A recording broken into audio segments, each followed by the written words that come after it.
Бул Баткен шаарындагы негизги жолдордун бири. Негизги болгону менен көп жылдан бери ремонттолбой жыртык тешиги көбөйүп, мышык ыйлай турган абалга келип калган. Жергиликтүү бийлик жакынкы күндөрдө жолдо курулуш иштери башталып, жолго асфальт төшөлөт деп ишендирди.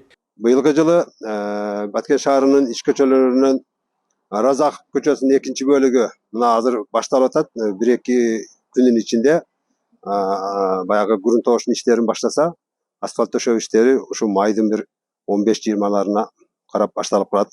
Подрядчик келген, бүгүнкү күндө иш жүрүп атат.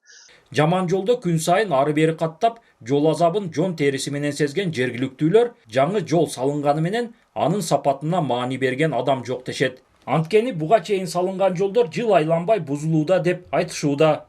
Ички жолдор асфальт болуп атат, баягы такыр эле кароосуз калып кеткен жок.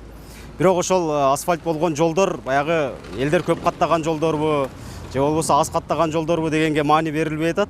Негизги жолдорубуз ошол канча десем эми бир жарым кылым убакыттан бери калып кетип атат да, каралбай элечи. Анан утур эле жамоо иштерин жүргүзүп атат, бирок жамала берип уже бүтүн жери калбады. Ошол миллиондогон каражаттар жумшалып, бир жылдан кийин кайра эле аны реконструкциялоо иштери, ага дагы акча кетип атат. Ошондуктан биринчи кезекте сапатына көңүл бурсак, бир жолду куруштан алдың. Баткен шаарын айланып өткөн мына ушул жолго өткөн жылы күз айларында асфальт төшөлгөн болчу.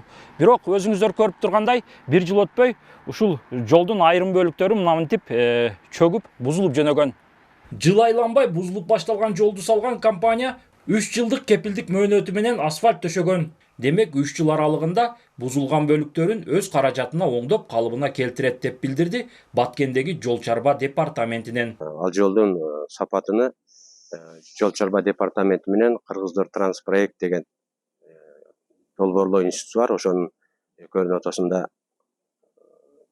сапат текшерүү боюнча келишим негизде алар текшерип өздөрү кабыл алган. Азыр бузулган участкалары бар. Ал боюнча биз каттагы жолдогонбуз. Ошол курган Жагалмай компаниясынын 3 жылда кепилдик мөөнөттө турат. Алар өздөрү келип оңдоп 3 жылдын ичинде бузулган жерлерин өздөрү оңдойт. Белгилеп өтсөк, быйылкы жылы Баткен шаарында жергиликтүү жана республикалык бюджеттин эсебинен 20га жакын ички көчөлөрдүн жолдоруна асфальт төшөө пландалган. Мындан сырткары Аристин долбоору аркылуу 11 километр жол салынмакчы. Бирок курулуш иштери качан башталат, азырынча белгисиз.